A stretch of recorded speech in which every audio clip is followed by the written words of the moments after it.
Hey everyone! Today we're going to be discussing COVID-19 perspectives and launching your own practice with special guest Kim Kirn. Welcome to the Law Firm Launch Podcast. I am so excited, Kim, to have you on the podcast today. It's neat to me.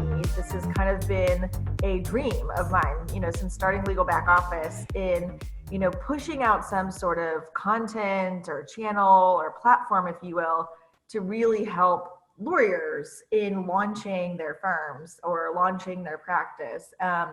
And so here we are, our very first podcast episode with the amazing Kim Kirn. And I'm just so grateful for you and giving your time and the friendship that we've built. I feel like we were talking the other day with our Legal Back Office team about how we just feel like we've attracted the most amazing people into our lives as clients and as service providers and as just collaborative competitors. And it's been really neat in this small to mid-sized law firm world to see how lawyers are really doing some neat things, but are also the most incredible people. And so I'm really excited about this podcast getting started and that you're our official first episode, just given the relationship that we've built. And it's going to be a lot of fun. It's going to be a hootenanny good time. So I'm excited to have you. Thank you. Oh, gosh, Jaimee, thank you. I'm pretty excited to be your inaugural guest. I should pop out the champagne, but it's pretty early in the morning.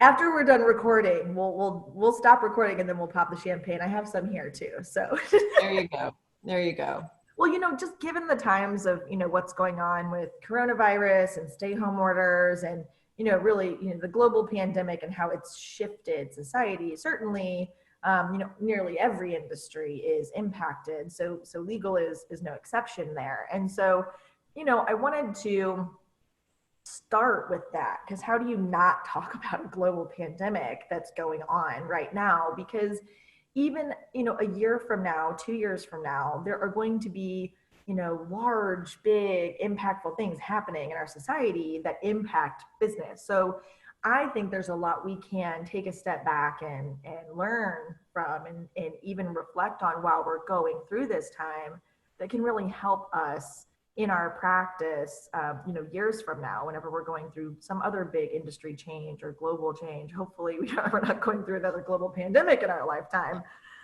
So I was wondering if you could start with, what are some of the key lessons that you've learned going through this pandemic? I'm a big fan of that answer, being as professional or personal or fun or not fun as you want it to be, just making it real, because I think we're real people. So how would you answer that? What are some of your key lessons learned? I have worked from home for about 12 years. Although I've always had, a place to go or an office to go. And one of the things I have struggled with ever since I started working from home is loneliness. I mean, I'm an extrovert, and I think a lot of lawyers are extroverts. And, there are a couple things for lawyers. We're smart, we like to read and write, but we also like people. And if we didn't like people, our career trajectory would have gone a different way. I would have become an engineer or, something far more that introverts are far more interested in.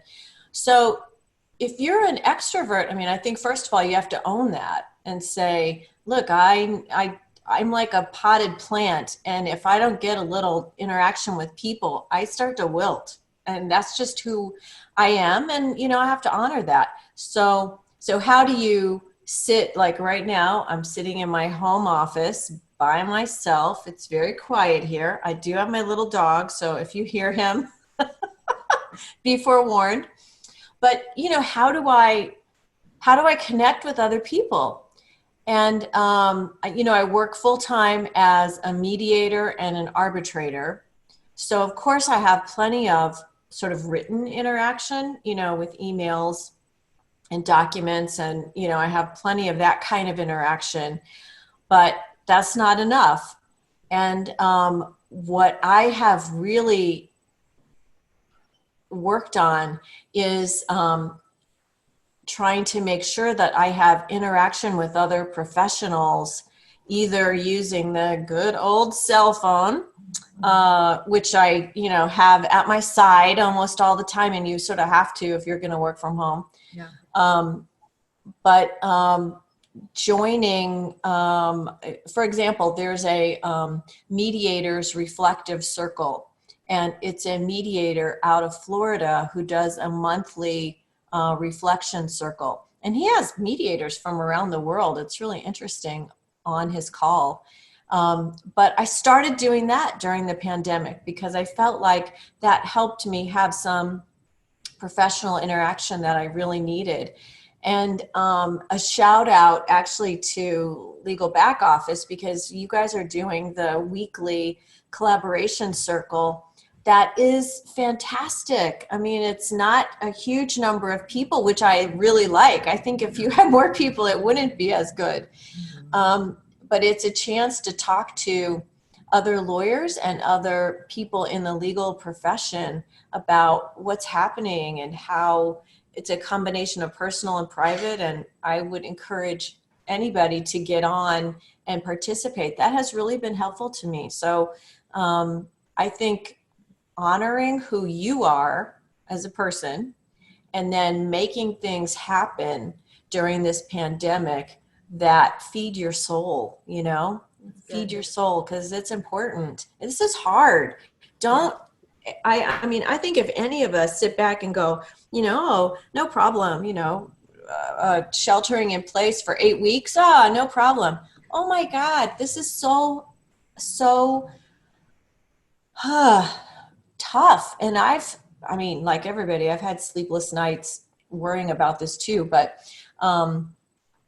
there are good things you can do. And I think maybe one of the things that I've been the most proud of is my own transformation in moving mediations that almost always occurred in person, maybe with the insurance adjuster by phone, but everybody there in person, to now mediations that are completely virtual, and how successful they've been.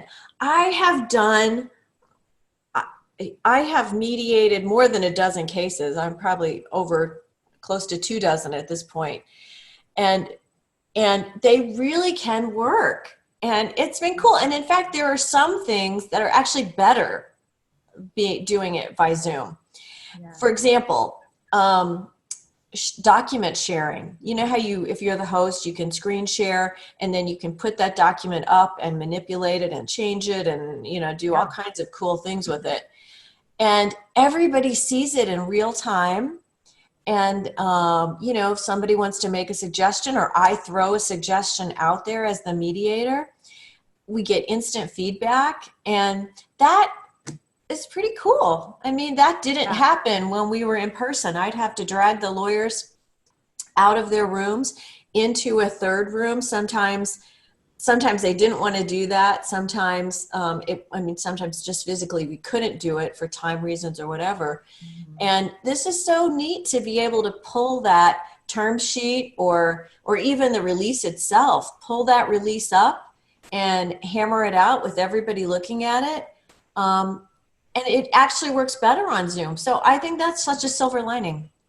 It is. I've seen so many of those neat examples coming out during this time. I think my hope is that people continue to embrace those innovations, that it doesn't go back to status quo just because it can, right? But that we can kind of continue utilizing the resources and the tools and the methodologies that we've been applying during this time out of need or necessity, but seeing how positive that they can be, right?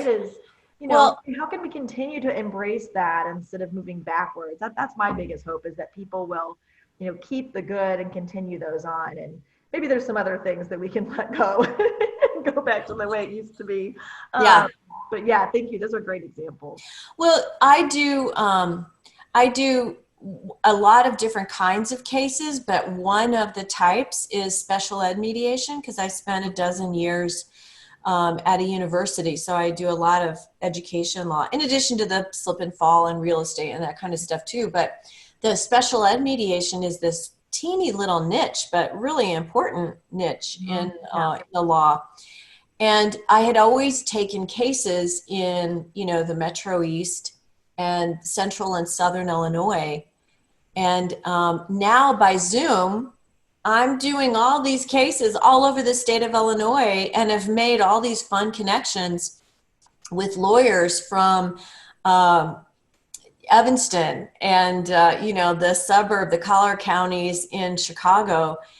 And, I've had some great success there. So that's been really fun for me. That is fun. Tell me about what's one, if you had to pick out one really positive thing, like, man, this has been a great thing that's really happened, either to you or in your business or in the world. What is one really positive thing? I think you're right. It's so important to be honoring where we're at and authentic, about what we're all going through. And I've just found that if I can find every day, what's that one glimmer of hope, right? Or what's the one win for the day, right? Where I can say this was a win and I'm going to hold on to that win. Tell me, if you could pick one that's been going on with you during this pandemic, what a real positive? For me, I'm 59. So, when I went to law school, we did not have computers. I didn't have a, laptop on my desk. When I started practicing, we didn't have computers. And I think the thing that has been really probably the most positive for me is, I always had a computer in my home office, but this has forced me to really, really dig deep in technology and learn how to make Zoom happen to make Zoom mediations and arbitrations. Because I've done a couple now full-on arbitrations with witnesses around the country, lawyers around the country. And I have to, as the, ADR professional, I have to be the one to tell people like, oh, you need to unmute yourself and to know how to do that technically. And then, it gets much more difficult than just how to unmute yourself. We have people drop off. How did they drop off? How do if I turn off the enable HD button, we get better bandwidth. So we got to figure out how to do that. Or this person, we lost them. How do I get them back? And I feel like I have really jumped into a new level of comfort with technology and being able to do these virtually and, make it work. Because problems arise. You work with computers, that. And to be able to feel confident, when you're by yourself, I can fix this and I can teach you. I've taught so many people how to do this.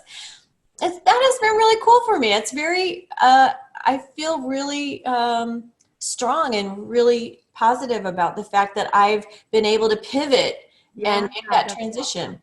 That's awesome. Isn't it your self-proclaimed title, the Yoda of Zoom you are? The Yoda of Zoom, man. Hey, I'm doing a webinar for Fast Case on Zooming through mediations and arbitrations.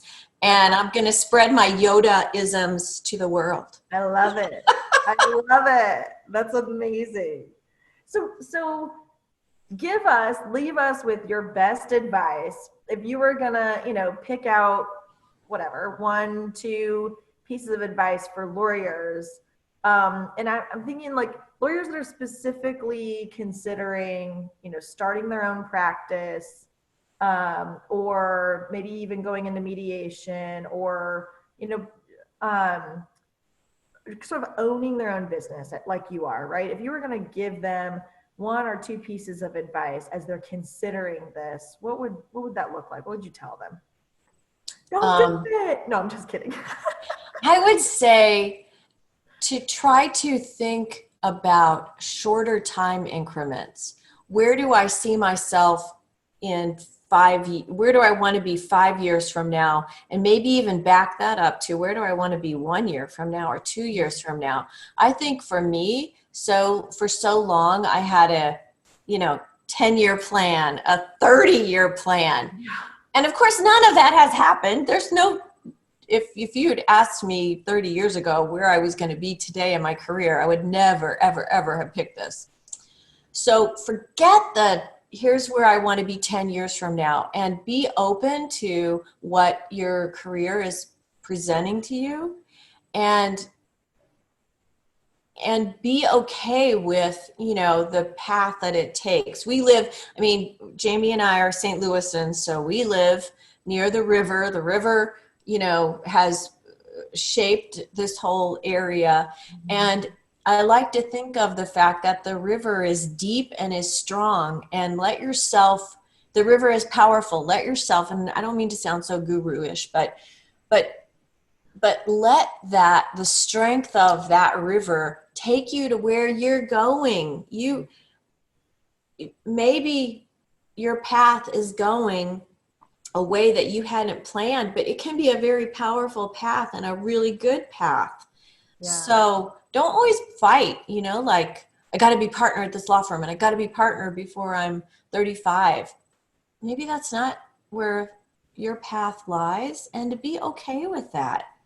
And then, on the extremely practical side, Jaimee, hire help. Hire somebody to do your lawn. Hire somebody to clean your house. Hire. You cannot do all things.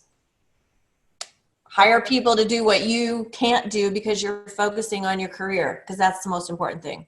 Yeah, that's awesome. Kim, thank you. Thank you so much. This has been awesome. I really appreciate just your energy and your passion, and just your commitment to wanting to help others and share your knowledge. I just think that's amazing. And you're just a continual learner as well. And once you learn, you're like, okay, well, now how can I help teach everybody else about the things that I've learned? And you're so excited about it. And I just love your energy. So thank you so much. I really appreciate you giving us your time, and more importantly, giving us a piece of who you are, and through your advice and through your experience. So I'm grateful. Thank you. Oh, you're welcome. Thank you. Thanks for tuning in today. Be sure to hit subscribe or go to legalbackoffice.com for more info.